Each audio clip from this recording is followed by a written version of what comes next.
Hello, welcome to Aaron's Pop Culture Recap and Opinion Show. I'm doing this for a friend just because she says she likes how I recap shit, so here we go. We're here to talk about Westworld Season 2, Episode 1, and wow, it was pretty good. A lot of stuff happens. Let's start off with Dolores. She's a certified psychopath. She's killing everything, probably even a little bit of a sociopath. She's killing everything and everyone. Doesn't matter if they're human or if they're hosts. And Thandie Newton's character, Maeve, she finally made a decision that she wanted to go find her daughter, and which is kind of weird, but at the same time, I get it. They programmed her to be a mother, and she can't get rid of that programming. So let's talk about her first and how she walks back in and she finds the weak Brit dude. Oh my god, I'm so scared. And they end up walking around and then finding her psychopathic lover with bullet holes all over him, which made me kind of wonder, do hosts just not die now? But obviously that's not the truth, because we see other people get bullets shot in them and they die, or they drown or anything like that. So a little weird. But and then they go back with the Brit dude, and she's like, strip down. And he's like, all right, gets in his undies. And she's like, no, all of it, because that's what you did to us. And so he's like, fuck it. And then what do we see? A nice prosthetic dick. That was fun. But then, they're going to go find her daughter, which I think that's really how they're going to expand into the other worlds of Westworld, so that, I know that there's supposed to be Shogun Land and other things like that. And then also you see at the very end of the episode, the Bengal tiger come in, which shows that all the worlds are blending together. We also learned that it's an island, so we're really watching Jurassic Park with humanoids, which is cool because now the dinosaur humanoids are coming against us, just like Jurassic Park. Interesting parallel. Then we meet up with the Man in Black, which was awesome. I don't want to call him anything else. I know his real name is, I don't know if it's, what was his real name? It doesn't fucking matter. Because he's the Man in Black. And didn't realize that he had such a Gumby to his horse relationship. When he walks back in talking to his horse about how they're about to go on an adventure, all of a sudden it was like I was watching Rick and Morty, where he's like, Morty, we're going on an adventure. Yeah, that was pretty fun. And then he starts repairing himself. That was pretty cool. So he's actually a certified badass, which for the first season, you kind of tell that, other than his also psychopathic nature. But he didn't kill humans, of course. He only kills hosts because I think he was a little bit bored of it. So that brings us to Bernard. And I think Bernard, golly, are they writing him well? So he gets wonked, he gets cracked on the head, starts leaking the clear liquid, and then he ends up with old girl, and they start figuring out what they can do about the hosts. He's playing the part well that Robert had set for him, which was pretty much just to watch, but he ends up being the guy that kills most of the hosts that are like floating in the lake or the sea or the ocean or whatever it is. And you can tell that he's struggling with it because I think he realizes he killed his own kind, which is hilarious, but at the same time not, because, he is a host. So he obviously has some feeling.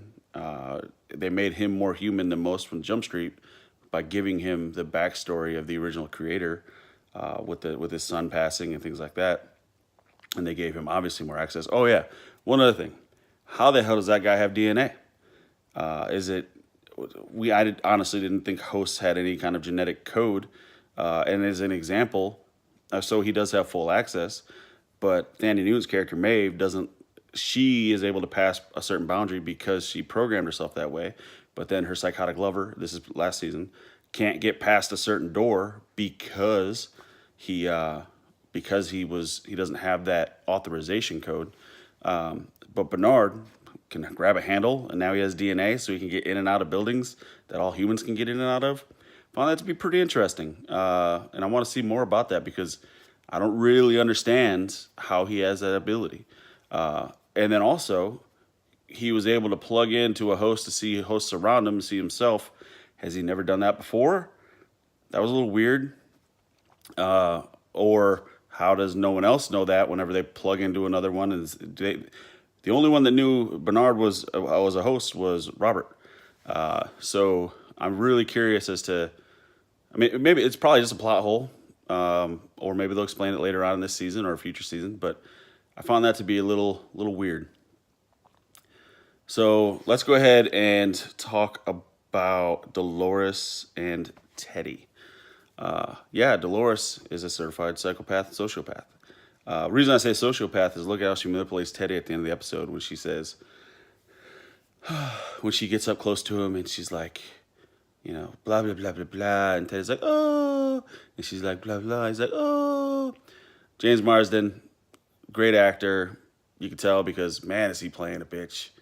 But at the same time, I half thought she was going to shoot him right then. I thought she was going to be like, she was doing that, and she was going to be like, you're not one that's going to the promised land. Kaplow. But obviously there is some love there, whatever those, robot android things can do as far as love is concerned. That isn't programmed into them. And then, how they treated the other hosts that were effectively, or not hosts, but humans that were being guided by Bernard. They actually gave them an out. They let them. They had a chance to live. They tied their hands in front of their back or in front of them, had them stand on top of crosses with nooses around the neck. They could have escaped that. Of course, they had slippery bottom shoes with heels and cowboy boots or whatnot, or dress shoes. But who knows? I think they could have done it. So, and then of course Dolores and Teddy run off because they're going to free all of the hosts that are worthy of it, and they're going to take over the world. We now know Dolores' ultimate goal is to destroy all humans and to take over the world. And over the last 37 years of her life, I guess, that's how long they said the park has been open, she has learned all there is to know about human beings, and she knows that she can kill them all. That is really interesting. It almost feels like it's a prequel to Blade Runner, because now all of a sudden we're going to have those guys trying to take over humans and try to be humans. But yeah, all in all, it was pretty good. Oh, and the show ends with Bernard saying that he killed all the hosts that were in the lake, or in, the ocean, the lake. And I found that to be really, really striking because I don't know exactly how Robert, Anthony Hopkins' character last year, wrote Bernard, but it seems like Bernard is fighting, and part of the I know that they said they explained the shakes due to the human hit on the head, but I think part of it is he's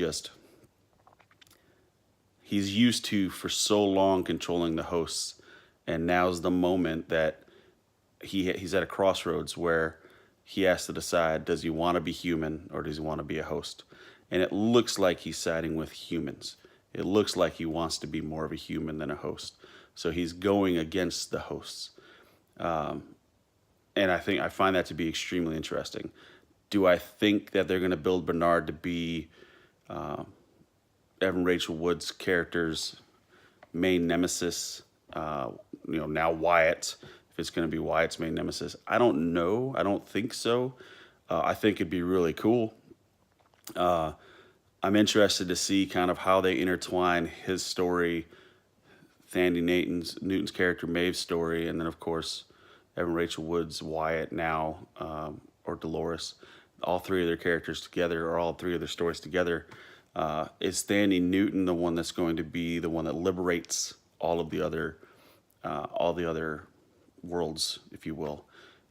Or is it going to be Dolores? Or is Dolores going to be busy fighting the quick action force that has now shown up on the island to take out all the hosts? And Thandie Newton's going to be the one responsible for effectively infecting the rest of the hosts. Or are all the rest of the hosts already infected? It doesn't seem that way, but it kind of insinuates it with the tiger. That maybe it is starting to infect the other theme parks. So it's going to be a really interesting season. I'm excited for it. Yeah, and so this is how I felt about episode 1. And I hope that the person I made this for appreciates it and anybody else who might watch it. I hope you all enjoy it. If you did, let me know. If you didn't, oh well.